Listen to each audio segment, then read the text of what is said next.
di Aceh satu-satunya mungkin pakar Corporate Social Responsibility CSR, dan beliau lebih banyak sehari-hari berada di kampus di Universitas Kuala. Dan saat ini beliau banyak membantu berbagai pihak terkait pengembangan program CSR di beberapa perusahaan milik pemerintah maupun non pemerintah, maksudnya swasta. Beliau lahir di Kota Cene tahun 76 dan aktif sehari-hari dosen. Tapi juga beliau menjadi pengamat publik. Kalau lihat di pengamat publik misalnya di media sosial, itu salah satunya adalah beliau. Kemudian di samping kita juga ada Pak Ziad Farhat. Beliau praktisi juga di perbankan Aceh, di Bank Aceh, terutama terkait juga dengan tanggung jawab sosial milik Bank Aceh. Beliau menjadi praktisi. Jadi yang satu dalam artian praktisi di luarnya, gitu, dan yang satu lagi Pak Ziad itu di praktisi di dalamnya, di internal perusahaannya. Nah, nanti Bapak berdua bersama kita ini akan berbagi cerita, mungkin juga berbagi informasi-informasi yang menyenangkan atau juga informasi-informasi yang kurang menyenangkan, situasi-situasi di perkembangan kita tentang CSR dan seterusnya. Nah, nanti kita akan diskusi banyak di sini. Kita sampai jam 4 ya, sampai jam 16 ya, kalau melihat jadwal. Mudah-mudahan waktu asar kita bisa berhenti selesaikan. Nah, untuk yang pertama, narasumber kita Pak Dr. Nasrul Zaman STLKes akan memberikan materinya. Kemudian nanti disusul baru kemudian kita diskusi ya. Waktu dan tempat kami persilakan kepada Pak.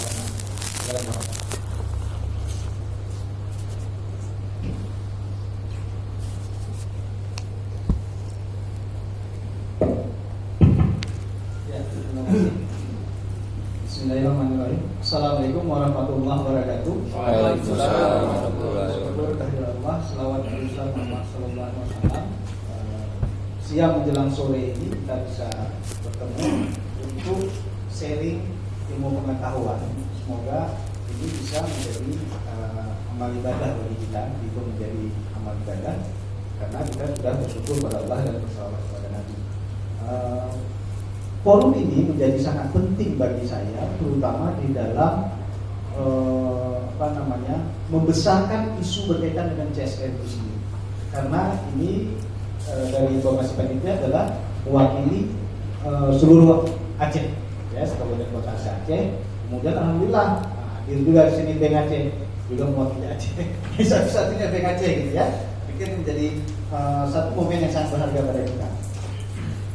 CSR kalau kita mau lihat sebenarnya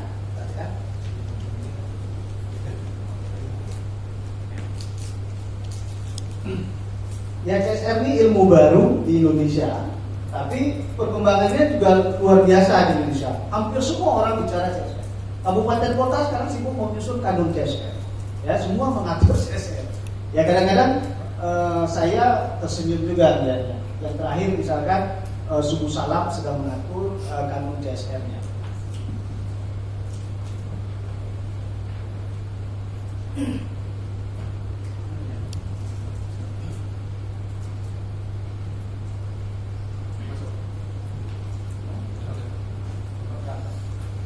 Oke. Nah, CSR itu kalau mau kita secara sederhana katanya tanggung jawab sosial perusahaan, ya, tanggung jawab sosial perusahaan. Karena bunyinya adalah corporate social responsibility. Padanan kata responsibility di dalam bahasa Indonesia tanggung jawab. Nah, sehingga pemerintah itu menyebutkan itu menjadi kewajiban. Nah, ini jadi soalnya di situ sekarang. Menerjemahkan responsibility di satu sisi menjadi tanggung jawab.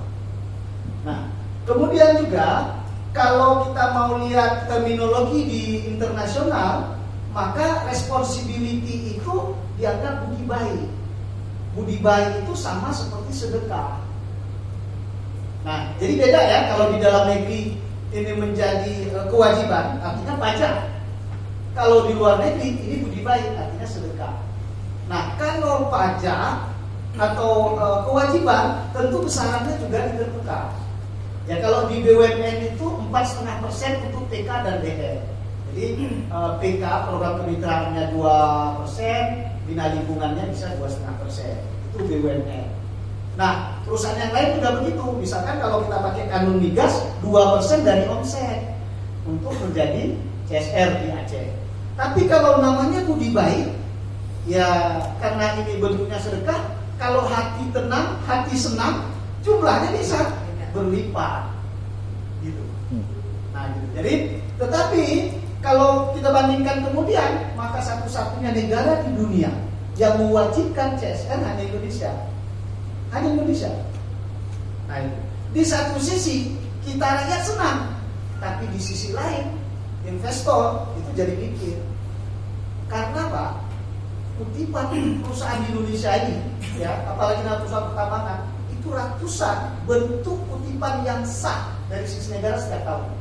Bayangkan contoh di hotel saja, hotel ini misalkan, itu kan ada tabung kita lihat, itu ada pajaknya. Tabung nggak sih? Kalau dia pakai tangki itu juga ada pajak. Nah, itu juga kadang-kadang merepotkan investor. Makanya waktu penyusunan kanun CSR Aceh mewajibkan itu saya menolak. Saya bilang, ini kita mau datang investor atau mau menguli investor. Akhirnya rencana pengutipan itu dibatalkan. Karena di kanun migas kita sudah ada kewajiban perusahaan migas tambang itu untuk 2% dari omset disisihkan menjadi bagian dari CSR. Itu dia. Jadi divisi misi tadi satu kewajiban, kemudian satu budi baik, kemudian apa realitas yang kita hadapi, ini harus kita sikapi dengan cerdas. Harus kita sikapi dengan bijak. Maka bupati-bupati misalkan yang mendorong ada kanun CSR di kanun kabupatennya, maka kita lihat substansinya apa sih sebenarnya. Kalau mereka mau mendorong untuk memungut, maka kita hati-hati juga. Orang jadi tidak datang untuk investasi di kampung kita, ketimbang misalkan dia harus dipungut sebagian besar, kan dia pindah ke tempat lain. Itu harus hati-hati. Nah, kalau kita lihat aturan cukup banyak Pak. Ini masih ada sekitar 9 yang saya buat. Tetapi ada aturan-aturan yang besar-besar. Tadi kanun kabupaten misalkan Aceh Barat sudah, Singkil sudah, Nisbu Salam Usul, Tamiang, beberapa yang lain sudah membuat kanun CSR. Aceh tidak pakai kanun CSR, tapi pakai peraturan gubernur tentang CSR. Pergub. Dan itu tidak ada kutipan. Nah, di Aceh sendiri ada 2 lembaga yang berkaitan dengan CSR yang semi-semi pemerintah. Pertama adalah Forum Komunikasi CSR, itu bentukan provinsi, ya, waktu itu Sekda. Nah, kemudian ditambah satu di Dinas Sosial ada namanya CSR Kesos. CSR berkaitan dengan kesejahteraan sosial. Dan ini CSR Kesos ada gantungannya di nasional. Jadi dibentuk tahun 2011 kalau tidak salah, itu di Hotel Le Minor, lupa saya tuh, di Gatot Subroto itu sama. Saya ikut juga membentuknya dulu. Jadi dari nasional kita ada provinsi. Jadi ada juga kabupaten kota kalau begitu. Nah, informasi ini menjadi penting karena apa? Teman-teman Karang Taruna itu berkaitan kerjanya, coba lihat. Di kampung kita ada soal pendidikan. Jadi kalau kita lihat CSR sebenarnya secara internasional bahkan nasional itu coba masuk pada isu-isu pendidikan, kemudian isu-isu keterampilan. Yang kita lihat semua CSR. Kemudian soal sanitasi. Nah, kemudian kalau ini kesehatan, sekarang ada yang masuk di isu stunting misalnya. Stunting juga sudah masuk. Kemudian kalau BKC hampir semua isu dia masuk. Kalau bisa disaster relief juga, ini juga ya disaster dan kebencanaan semuanya masuk. Nah, kemudian juga tentang lingkungan. Nah, sustainability ini yang masih jarang. Jadi beberapa perusahaan ini belum begitu menarik bicara tentang lingkungan yang berkelanjutan. Kenapa? Memang dampaknya tidak begitu terasa. Jadi kalau misalkan ada perusahaan tambang yang tanam mangrove misalkan, ya kan? Itu kan 3 tahun kemudian baru kelihatan mangrove-nya hidup atau tidak. Baru dia bisa bilang itu yang kita tanam. Jadi lama. Tapi kalau yang ini langsung dia lihat. Kalau disaster kebencanaan, dia datang kasih beras, kasih tenda, langsung ada foto dia, apa nama dia, kemudian dia bisa publikasikan. Nah, kemudian adalah rural, soal kemiskinan. Nah ini soal kemiskinan. Jadi bicara kemiskinan jadi soal yang bukan. Di mana daerah paling kaya biasanya orang paling miskinnya banyak. Di semua negara. Ini negara-negara miskin itu sebenarnya negara paling kaya. Kalau kita di Aceh ini Aceh Utara. Aceh Utara itu kalau kita lihat tambang gas dan sebagainya sampai sekarang masih banyak. Tapi itu paling banyak kemiskinan. Aceh Utara adalah kabupaten paling miskin ya. Paling banyak orang miskinnya. Nah itu. Padahal dia paling kaya. Nah, kalau mau kita lihat manfaat CSR itu sebenarnya bukan hanya kepada masyarakat, tapi pada perusahaan itu sendiri jadi penting. Jadi kalau kita mau lihat internasional, maka Holcim misalkan, Holcim itu adalah perusahaan yang paling baik pengelolaan CSR-nya di internasional. Nah, saham Holcim itu terus meningkat. Kemudian Holcim ini, bank-bank internasional itu senang minjamkan uangnya ke Holcim, investasi di Holcim, karena dia sangat baik mengelola CSR. Jadi perusahaan itu kalau baik mengelola CSR-nya di level internasional itu dilirik oleh orang lain. Nah, berarti dia lebih senang minjamkan uangnya, mau mengembangkan bisnis dipinjami dengan mudah. Kemudian dapat program kemudahan yang lain juga dikasih. Selain misalkan citra atau image perusahaannya lagi lebih bagus. Ya kan kita bisa lihat perusahaan yang tidak pernah memberikan CSR dengan yang sering memberikan CSR, image-nya di masyarakat menjadi berbeda. Nah ini adalah nilai plusnya. Nah kemudian kalau untuk masyarakat, ya udah pasti tadi misalkan beberapa isu ya soal kemiskinan, soal pendidikan, soal kesehatan, soal kesenjangan sosial, karena CSR masuk tentulah masyarakatnya menjadi terbantu. Nah dalam pemerintah karena tadi perusahaan sudah masuk membantu masyarakat, kerjanya mulai ada yang bantu, ada yang berkurang. Karena tangan-tangan pemerintah ini sebenarnya tidak cukup untuk membantu seluruh masyarakat. Kajian saya misalkan waktu saya penelitian di 6 provinsi tentang CSR ini, isu kesehatan di kita nasional itu undang-undang kesehatan mewajibkan 5% dari APBN itu menjadi anggaran kesehatan. Tapi tidak pernah sekalipun anggaran nasional itu memenuhi 5% untuk kesehatan. Paling tinggi masa SBY itu sekitar 2,7%, tapi itu sudah termasuk asuransi JKN. Ketika itu, karena asuransi JKN itu dibiayai oleh pemerintah. Nah, jadi tidak pernah terpenuhi 5% itu mandat undang-undang. Tapi kalau CSR-nya waktu itu, CSR Pertamina tahun 2014 waktu saya riset ini, dia punya uang itu sekitar 7 triliun dana CSR Pertamina karena 4,5% dari omset. Gitu. Jadi besar sekali. Bayangkan kalau itu kemudian beberapa BUMN, katakanlah distrik, kemudian timah, kamar sebagainya itu berkontribusi, maka kalau kita mau kesehatan bisa selesai dengan konsolidasi dana CSR yang ada. Nah kemudian lingkungan ini jadi penting sebenarnya karena contoh misalkan ya di Aceh ini paling banyak perusahaan sawit. Sawit ini kan merusak lingkungan, banjir sebagainya seperti Aceh Timur, kemudian Tamiang kemarin ya pasar banjir karena di atasnya sudah mundur ditanami dengan Aceh Utara juga sawit dan sebagainya. Nah ini kan ada bentang alam yang kemudian terganggu, rusak karena monokultur. Ya kan, yang dulunya semak belukar menjadi hutan sawit. Nah, ini jadi soal sebenarnya. Maka kita punya kesempatan untuk mendorong perusahaan-perusahaan itu memperhatikan lingkungan. Punya kesempatan. Jadi CSR itu bisa dimainkan dalam 4 isu ini untuk kepentingan perusahaan sendiri, untuk masyarakat, pemerintah, dan juga untuk kepentingan lingkungan. Nah, kita bicara tentang Karang Taruna. Bagaimana kemudian Karang Taruna mau bekerja? Nah selama ini, ya mungkin saya salah. Karang Taruna belum lagi memanfaatkan isu CSR untuk memberdayakan Karang Tarunanya. Nah itu padahal strukturnya ada dari provinsi sampai kabupaten kota. Nah jadi Karang Taruna itu ada pada saat acara-acara begini. Oh ada upaya Karang Taruna. Ini udah ada. Di kabupaten juga begitu. Kalau dinas sosialnya nggak aktif, Karang Taruna itu tenggelam. Nah, sebenarnya kalau kita mau bekerja lebih sedikit, kita bisa gunakan isu CSR ini karena kita punya dari Karang Taruna provinsi, kabupaten, kecamatan, ke kampung. Karang Taruna sampai kampung kan? Iya. Nah, oleh karena itu isu ini bisa dikelola dengan baik.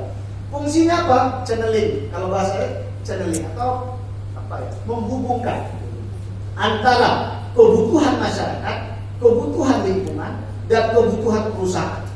Disitulah ada Karang Taruna. Kalau tadi misalkan soal lingkungan, ya misalkan lingkungan, apa yang terjadi?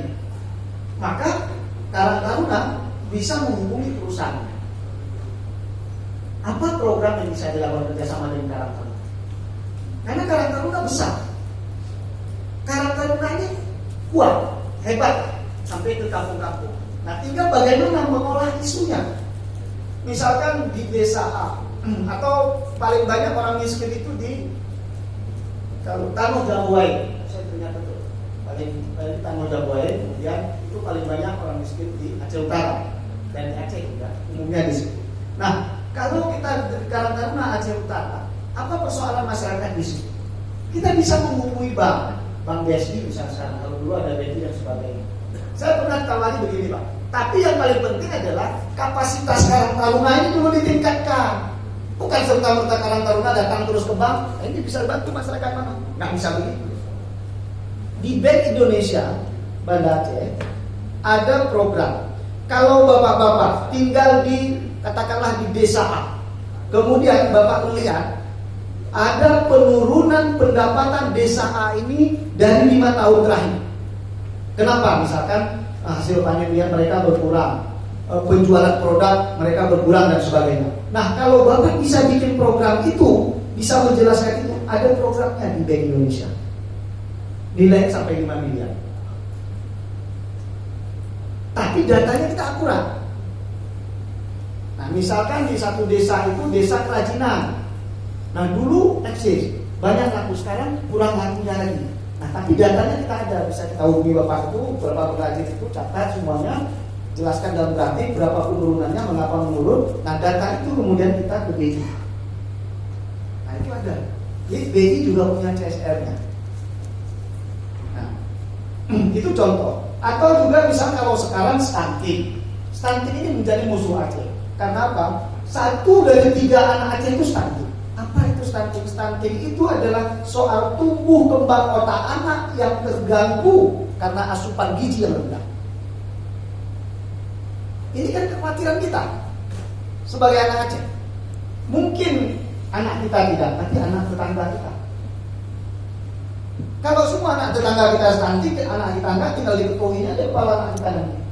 Karena anak-anak yang stunting ini biasa dia kalau di pendidikan dia akan kalah, di kesehatan juga kalah. Paling di tenaga mungkin besar dia. Habis anak kita diketahui aja sama dia nanti. Nah, ini jadi soal, jadi kita harus peduli itu. Nggak boleh kita nggak peduli dengan anak-anak ini. Nah, itu kalau ada di desa kita tinggi angka stuntingnya, Karang Taruna tahu datanya, bisa melihatnya, maka bisa berkomunikasi dengan perusahaan apa yang ada di situ. Nah, kalau kita lihat misalkan tadi Permenek BUMN 2007, BUMN itu kewajiban 4,5%. Maka kalau dulu ada BRI dan sebagainya, mudah sebenarnya mendatangi mereka.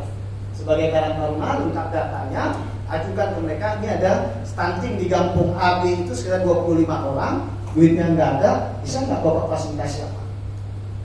Misalnya begitu.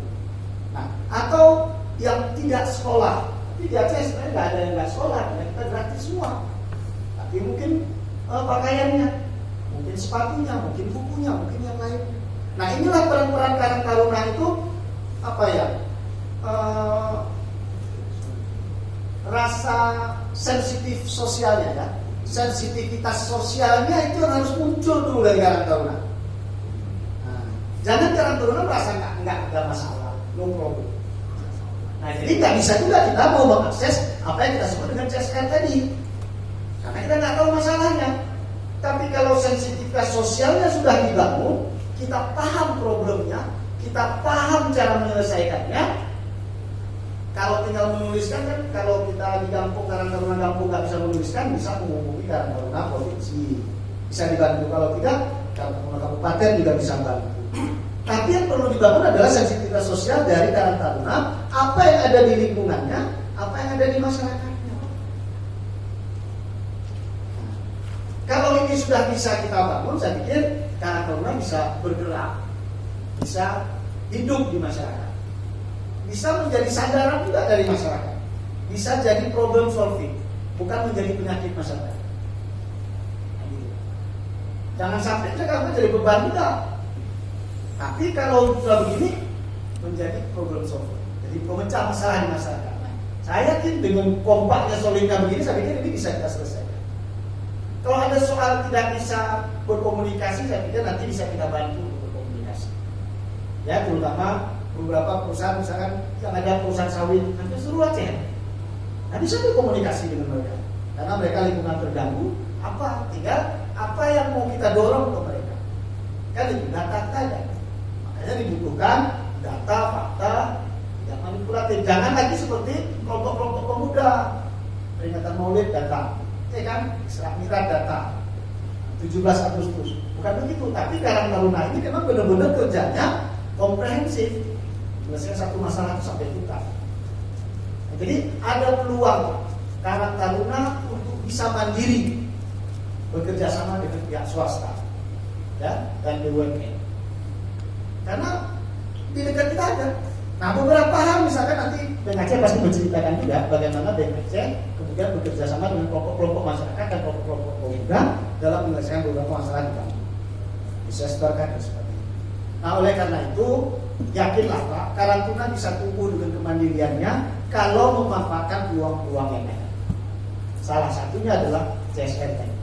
Tapi cara mengambil CSR, karena ini kita berhubungan dengan orang, ya caranya santun, ya caranya beradab, tidak tidak meras, tidak maksa, tidak meras, karena kita butuh orang itu. Karena kalaupun tutup perusahaan itu, kita juga yang rugi, karena ada beberapa keluarga yang bekerja di sini. Oleh karena itu caranya itu harus lebih santun, lebih tenang.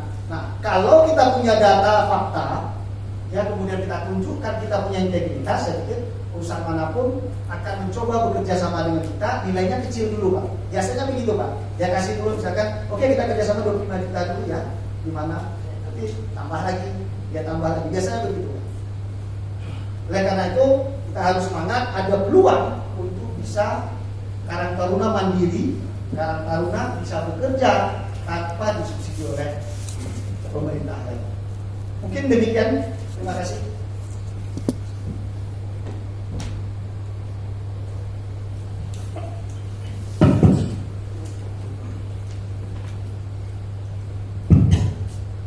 Aplaus untuk Pak Dr. Terpancing nggak? Terpancing.